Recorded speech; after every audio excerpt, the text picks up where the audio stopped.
अस्सलाम वालेकुम students. Previous lecture में हमने बीए पेपर बी का ट्रांसलेशन वाला जो क्वेश्चन है उसे हमने डिस्कस किया था और डिफरेंट टेक्निक्स, मेथड्स, स्किल्स मैंने डिस्कस की थी कि किस तरह जो उर्दू का जो सेंटेंस है उसको किस तरह हम चेंज करेंगे, आसान उर्दू में किस तरह उसको चेंज किया जाता है और जो मुश्किल वोकेबलरी है, मुश्किल वर्ड जो हैं उनके साथ कैसे जो है वो डील करना है। फिर हमने एक पॉइंट ये डिस्कस किया था कि अगर कोई मुश्किल सेंटेंस है तो उसमें हमने ये देखना है कि वर्ड टू वर्ड ट्रांसलेशन नहीं करनी है, हमने ओवरऑल जो बा मुहावरा तर्जमा जिसे कहते हैं, कॉन्टेक्सुअल जो ट्रांसलेशन है वो हम करेंगे। तो जो थ्योरी हमने प्रीवियस लेक्चर में डिस्कस की थी, जो रूल्स हमने पढ़े थे, तो अभी हम उन रूल्स को अप्लाई करके देखते हैं। वो जो थ्योरी हमने पढ़ी थी उसकी अब हम एप्लीकेशन देखते हैं कि किस तरह हम सेंटेंस को मोल्ड कर सकते हैं, मुश्किल वर्ड्स के साथ हमने कैसे डील करना है। So let's start. अब ये एक पैसेज है, पहले वाला जो पैसेज देखें कि पाकिस्तान एक अमन पसंद मुल्क है, तो हम इसको कैसे ट्रांसलेट करेंगे। स्टूडेंट जहां पे ये है आए तो आपने समझना है कि ये प्रेजेंट की बात हो रही है। अब प्रेजेंट सेंटेंसेस जो है वो दो किस्म के हैं। एक सेंटेंस होता है टेंस का फिक्रा होता है। एक टेंस का फिक्रा कौन सा होता है? जिसमें कोई ना कोई एक्शन होता है।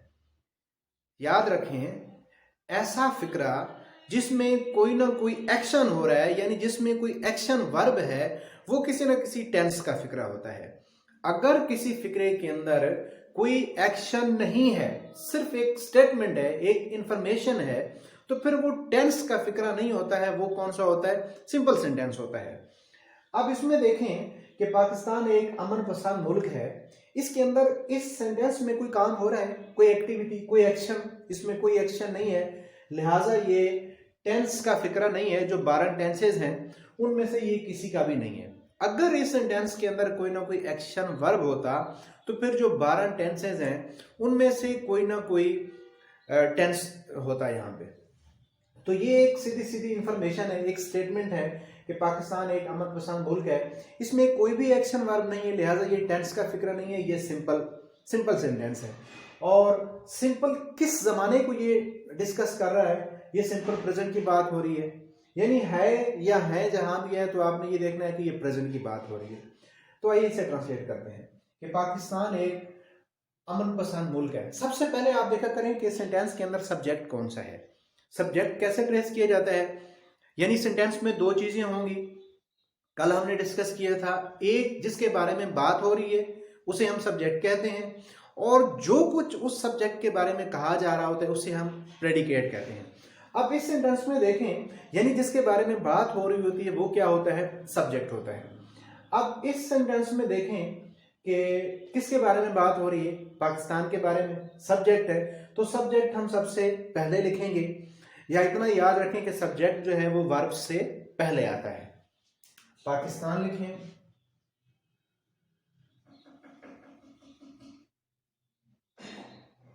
पाकिस्तान इज अमन पसंद, अमन, पीस, पसंद, लविंग। यानी हम इसको ऐसा भी लिख सकते हैं कि Pakistan is a peace loving country, या और इसको अगर हम सिंप्लीफाई करें तो हम इसको ऐसे लिख सकते हैं कि Pakistan is a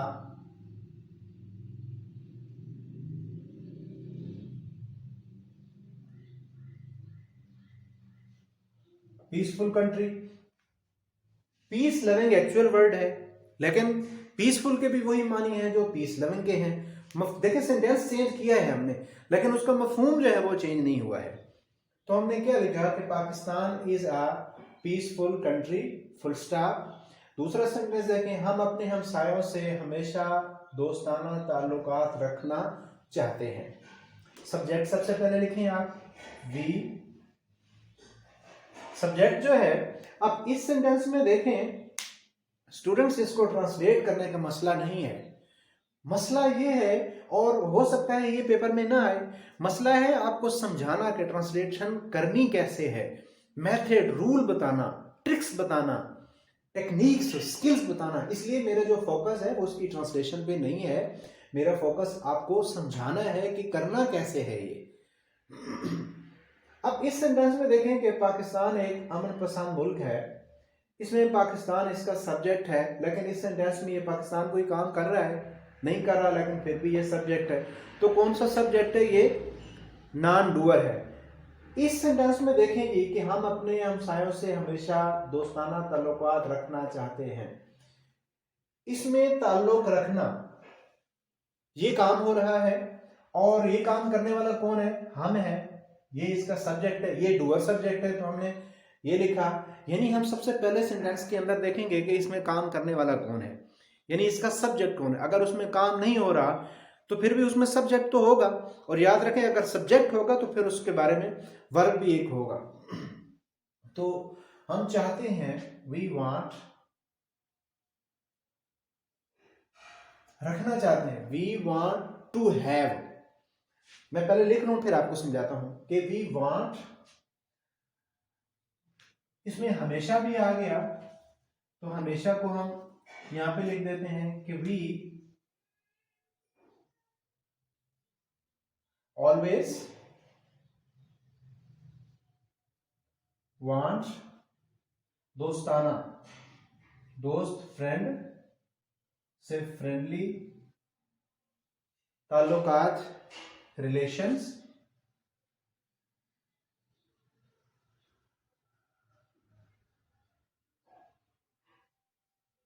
with our neighbors।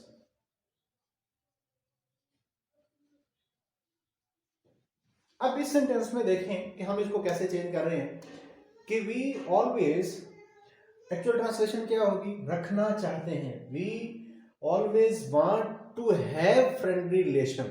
रखना, हैव का इस्तेमाल है। We always want to have, यहां पे लिखना चाहिए friendly relation with our neighbours. लेकिन अगर आप टू हैव हम इसमें नहीं लिखते हैं, हम सिर्फ इसको इतना, फिर भी जो सेंटेंस का मफहूम है वो तो सेम है कि हम जो है हमसायों से अच्छे ताल्लुकात रखना चाहते हैं। बिल्कुल वही टू हैव हम लिखें या नहीं लिखें, जो रीडर है वो इस बात को समझ सकता है कि जो राइटर है वो कहना क्या चाहता है। तो हमने वर्डिंग चेंज की, एक्चुअल जो वर्ड्स हैं, ठीक है, उसको हम ट्रांसलेट नहीं कर रहे हैं, हम सेंटेंस को ओवरऑल देख रहे हैं, उसका बामुहावरा जो तर्जमा है वो हम कर रहे हैं। आगे देखें, लेकिन इसका ये मतलब नहीं है but it does not mean,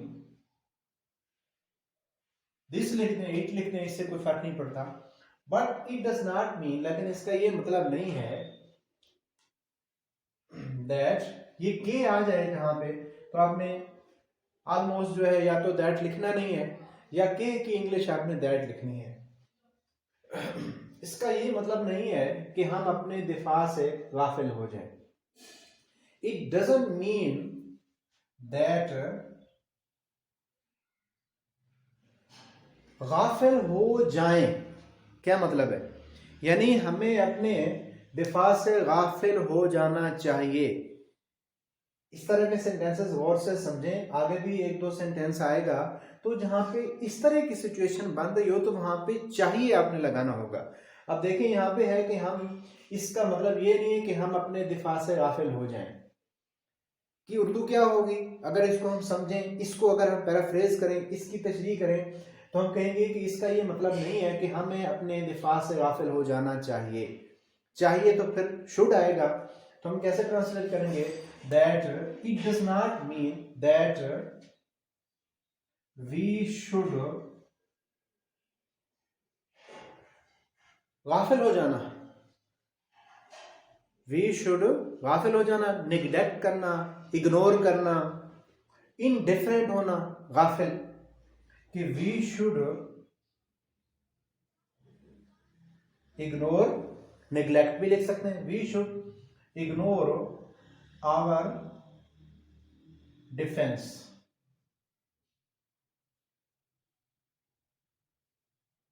आप इसको ऐसे भी लिख सकते हैं कि it does not mean that we should be ignorant या we should be neglectful of our defence. लेकिन ऐसे भी सेंटेंस सही है। अच्छा, एक और बात याद रखें कि सेंटेंस आपने कोशिश करनी है कि मुख्तसर सेंटेंस हो। ऐसे नहीं है कि इतना बड़ा सेंटेंस बना दें, जितने बड़े सेंटेंसेस होंगे उतनी उसमें ज़्यादा जो है वो टेंस भी स्विच होगा, ग्रामर की मिस्टेक्स भी होंगी। आप इस उर्दू पे नहीं जाना है, ठीक है, कि इतना बड़ा सेंटेंस है, आप उस उर्दू के मानी समझें कि उसमें लिखने वाला जो राइटर है वो क्या कहना चाहता है, उसका जो मकसद है, जो मफहूम है, उसको आप ट्रांसलेट करें। आप सेंटेंस को दोबारा से चेक करें कि but it does not mean that we should ignore, we should neglect our defence. Defence से हमें इनडिफरेंट नहीं होना चाहिए, गाफिल या बेपरवाह लापरवाह नहीं होना चाहिए। आगे देखें, हमें अपने गिरदो पेश पर नजर रखने की जरूरत है। नजर रखने की जरूरत है, जरूरत की इंग्लिश नीड होती है। वी नीड टू भी से भी हम कर सकते हैं। अगर हम इसको ऐसे लिखें कि हमें अपने गिरदो पेश पर नजर रखनी चाहिए, फिर भी वही बात है। तो वी शुड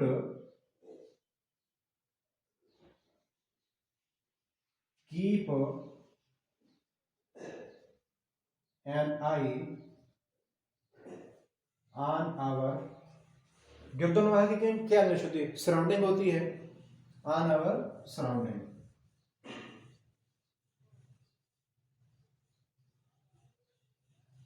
हमें अपने गिरदोनवाह पर नजर रखनी चाहिए। और भी किस तरह से आप इसको ट्रांसलेट कर सकते हैं कि we need to keep an eye, या ऐसे लिखें इसको कि वी शुड बी विजिलेंट, बाखबर रहना चाहिए अपने गिरदो। We should be vigilant of our surroundings, of our right left. ठीक है, ये भी किसी हद तक ठीक है।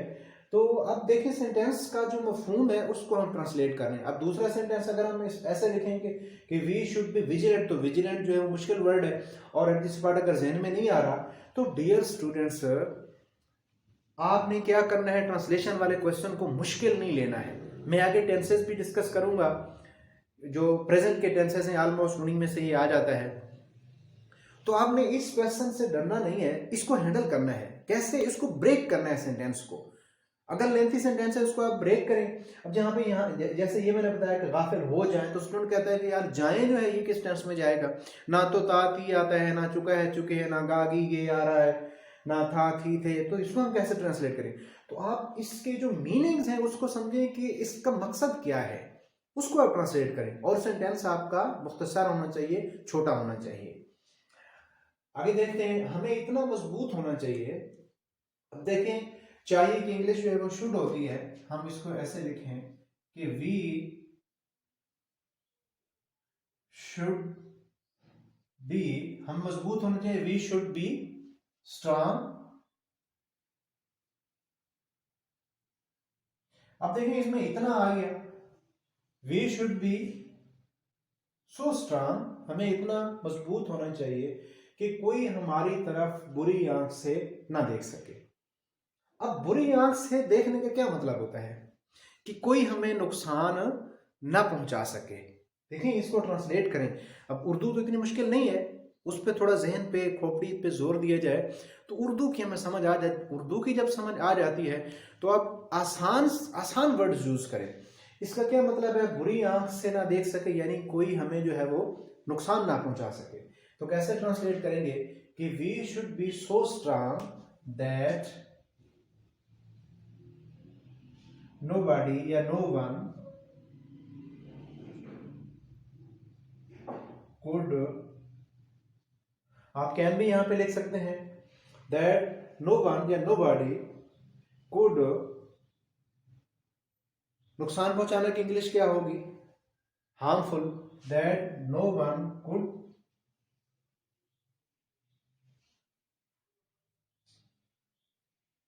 no one could be। इसमें अगर हम हार्मफुल को यूज करें तो फिर हम इसको कैसे यूज करेंगे कि we should be so strong that no one could harm, नुकसान पहुंचाना, हार्म अस। ट्रांसलेट हमने किया है और आसानी के साथ हमने उसको जो है वो डील कर लिया है। We should be so strong that nobody या no one could harm us, कोई हमें नुकसान ना पहुंचा सके। हम किस तरह ट्रांसलेट कर रहे हैं, हम उर्दू वाले सेंटेंसेस को अच्छी तरह समझ रहे हैं, इंग्लिश को हम इतना नहीं वो कर रहे, इंग्लिश में हम सादा सादा वर्डिंग यूज कर रहे हैं। आगे देखें कि मौजूदा जमाने में इन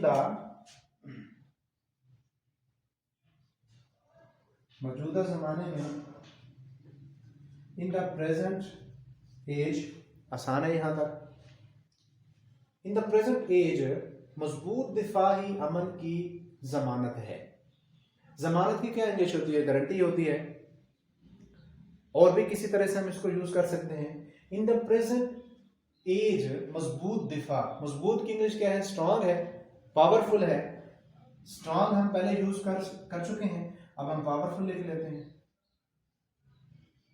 पावरफुल डिफेंस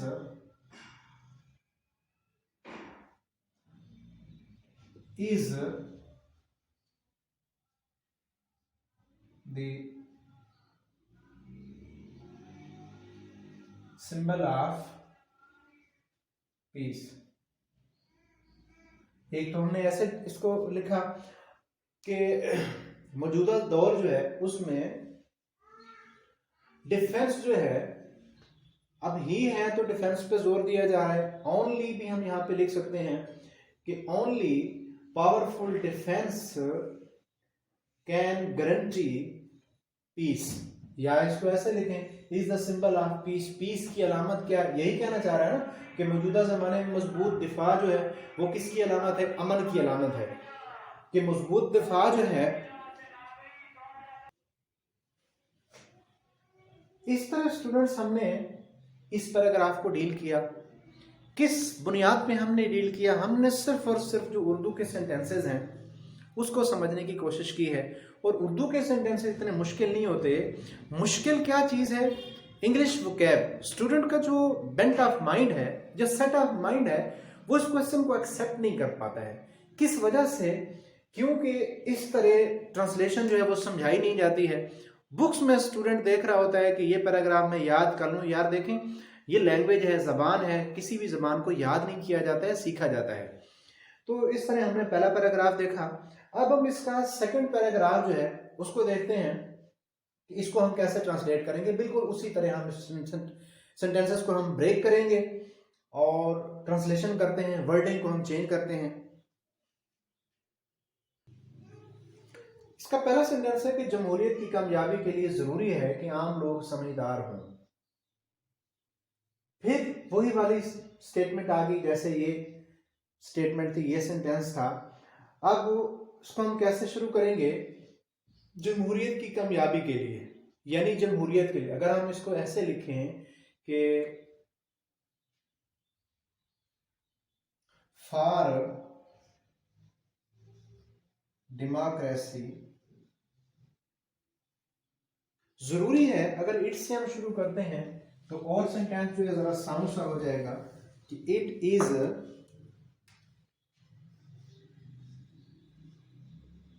जरूरी। क्या है?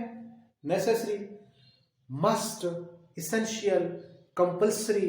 जैसे आपका कोर्स है कंपल्सरी इंग्लिश, इसमें भी हम ऐसे लिख सकते हैं। मैं सेंटेंस लिख लेता हूं, फिर इसको हम चेंज करेंगे। इट्स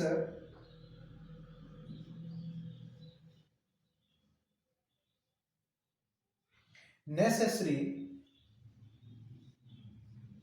फॉर जमहूरियत, डेमोक्रेसी,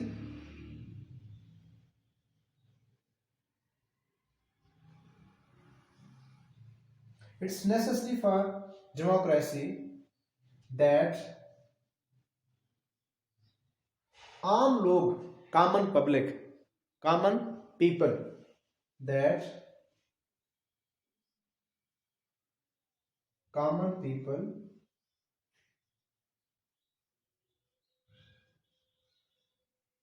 should be समझदार। समझदार की क्या इंग्लिश होती है? वाइज होती है। सेंसिबल होना चाहिए, सेंसिबल लिख लेते हैं, that common people should be sensible. पहला सेंटेंस हमने लिखा। अब देखिए, कामयाबी की इंग्लिश हमने नहीं लिखी, हम यहां पे वैसे भी लिख सकते हैं कि it's necessary for the success of democracy. लेकिन अगर हम इस तरह लिखते हैं फिर भी सेंटेंस सही है। अब आते हैं ये नेसेसरी वर्ड, ये मुश्किल है अगर इसको हम ना लिखें तो। अगर हम इसको इस तरह लिखें कि इट्स मस्ट फॉर,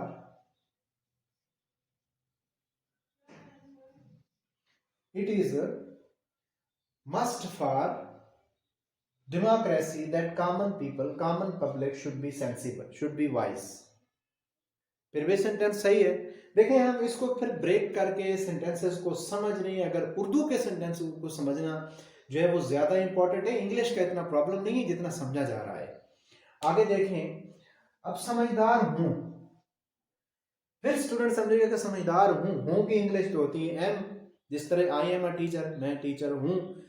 तो यार इसका ये मतलब है कि जमहूरियत की कामयाबी के लिए जरूरी है कि आम लोगों को समझदार होना चाहिए, समझदार होना चाहिए और समझदार हूं।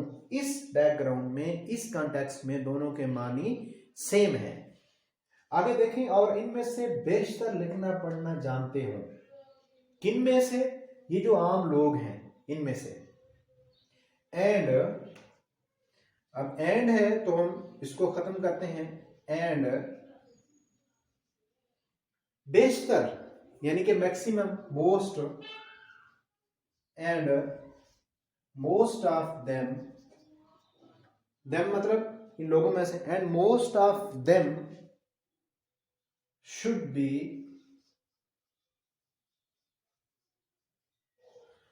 पढ़ना लिखना जानते हो, शुड बी लिटरेट, मुश्किल वर्ड है, एजुकेटेड हम लिख देते हैं। Most of them should be educated, उनमें से, and maximum of them, most of them यानी मैक्सिमम, बेशतर, ज्यादातर, and most of them and maximum of them should be educated, should be literate. आगे देखें सेंटेंस को, मगरबी जमहूरियतों की कामयाबी के यही असबाब हैं। These are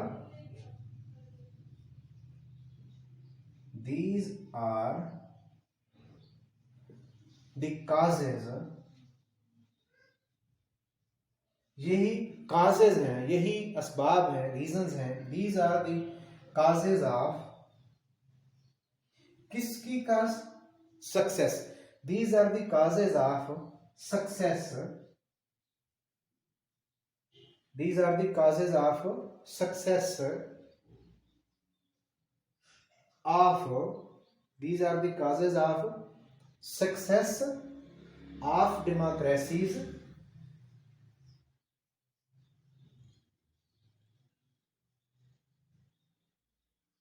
आप इसको सिर्फ डेमोक्रेसी भी लिख सकते हैं, जमहूरियत सेम है, जमहूरियतों वो भी ठीक है, सिर्फ डेमोक्रेसी लिखें तब भी सही है कि these are the causes of success of democracies.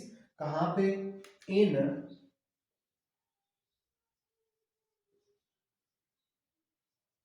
Western countries. अब इसको हम थोड़ा सिंप्लीफाई करते हैं कि these are the causes of success या these are the causes of democracy, successful democracy change कर सकते हैं हम कि these are the causes of successful democracy या these are the causes of success of democracy in the west, western country. तो आप इसको क्या लिखते हैं? इन द वेस्ट, सिर्फ वेस्ट भी लिख सकते हैं, वेस्टर्न कंट्रीज भी लिख सकते हैं। बात को आपने समझना है कि हम उर्दू वाले सेंटेंस को, उसका मफहूम समझना है, इंग्लिश का प्रॉब्लम नहीं है। आगे देखें कि मशरिक में जमहूरियतें यके बाद दीगरे, यके बाद दीगरे एक के बाद दूसरा, वन आफ्टर अदर, यके बाद दीगरे मुख्तलिफ मुल्कों में नाकाम हुई है। मशरिक में, इन द ईस्ट,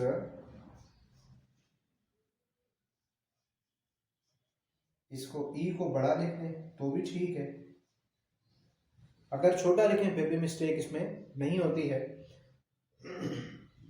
लेकिन वो डायरेक्शन के लिए कहते हैं कि डायरेक्शन जो है तो वो जो चीज़ें जो हैं वो सिंगुलर होती हैं उनके साथ जो है वो आर्टिकल दा भी हम लगाते हैं। ये जिस तरह आसमान है, स्काई है, सन है, मून है, ये जहाँ भी यूज़ होंगे उनके साथ आर्टिकल दा। इस तरह ईस्ट है, वेस्ट है, उनके साथ भी आर्टिकल दा लगाया। इन वेस्ट इन वेस्ट जमहूरियतें, डेमोक्रेसी,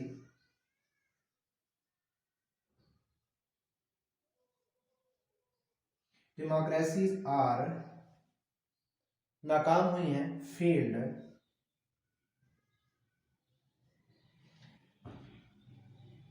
इन द ईस्ट, मशरक की बात हो रही है, वेस्ट की नहीं।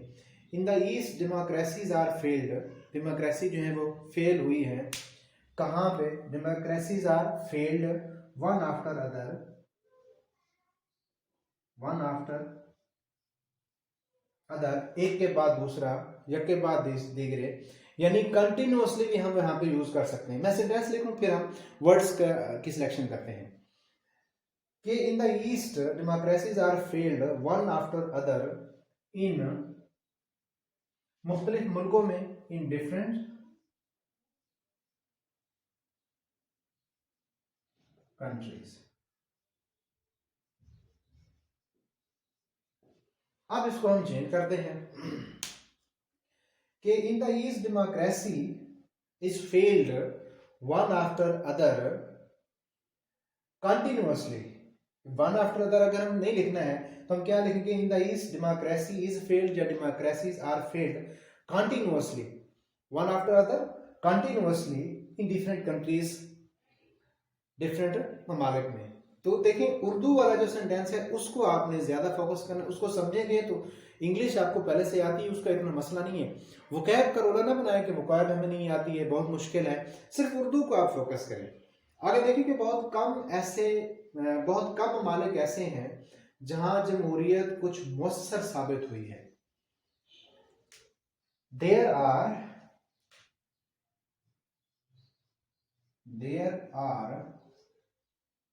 very few, there are very few यानी बहुत कम, there are very few countries जहां where जमहूरियत, डेमोक्रेसी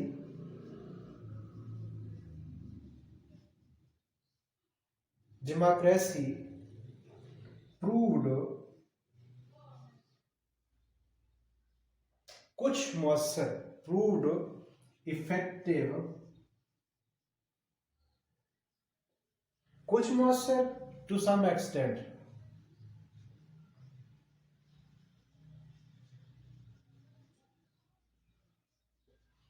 टू सम एक्सटेंट किसी हद तक, जहां पे काम ये नहीं भी लिखते, सिर्फ इफेक्टिव भी लिख देते तो सेंटेंस आपका गलत नहीं होता किसी हद तक। Sorry, there are few countries, very को भी अगर ना लिखें फिर भी सेंटेंस ठीक है कि there are very few countries where democracy proved effective साबित हुई है, टू सम एक्सटेंट किसी हद तक। यहां तक ट्रांसलेशन हो गई। अब आगे देखें लास्ट सेंटेंस, और इन मुल्कों में भी वहां के लीडरों की ईमानदारी और कोशिश से आगे बढ़ी है। क्या आगे बढ़ी है? जमहूरियत। एंड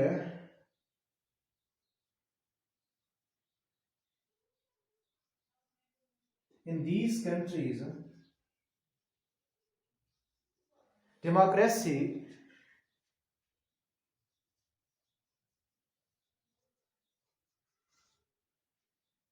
एडवांस्ड, आगे बढ़ना, एडवांस्ड आगे बढ़ी है। किस वजह से? वहां के लीडरों की ईमानदारी, advance due to the honesty and, दूसरी क्या बात उसने लिखी है? कोशिश and struggle, effort of their leaders. जी, लास्ट सेंटेंस हमने ये लिखा कि और इन मुल्कों में भी, and in these countries,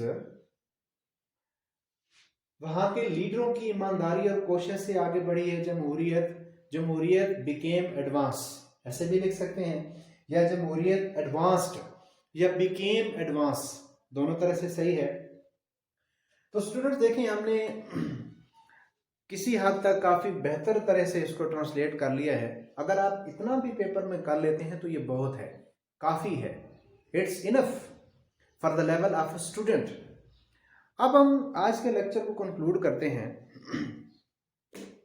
students, जो ट्रांसलेशन वाला क्वेश्चन है, इसमें आपने वर्ड टू वर्ड ट्रांसलेशन नहीं करनी है, आपने ओवरऑल सेंटेंस, बिल्कुल उर्दू का सेंटेंस आप चेंज कर दें, उसको आसान उर्दू में चेंज करें, फिर उसको आप ट्रांसलेट करें। मफहूम चेंज नहीं होना चाहिए, सेंटेंस बिल्कुल चेंज हो जाए। इसके अलावा वर्ड बाय वर्ड आपने ट्रांसलेशन नहीं करनी, मुहावरा ट्रांसलेशन करनी है, और प्रेजेंट पास्ट का ख्याल रखना है कि प्रेजेंट में बात हुई है, पास्ट में बात हुई है। ये जो प्रेजेंट और पास्ट वाली बात है, इसको मैं अभी टेंसेस शुरू करूँगा, तो उस टेंसेस वाला जो हमारे लेक्चर्स होंगे उसमें काफ़ी हद तक आपको इसके बारे में भी, और जो आपने कॉमन एरर्स का जो क्वेश्चन है उसको भी हम उसी में डिस्कस करेंगे। कम से कम वर्ब की तो समझ आनी चाहिए कि वर्ब कौन सा लगना चाहिए। आई थिंक आपको किसी हद तक आज की जो डिस्कशन है ये समझ आ गई होगी। बहुत शुक्रिया for watching and listening me. Thank you so much.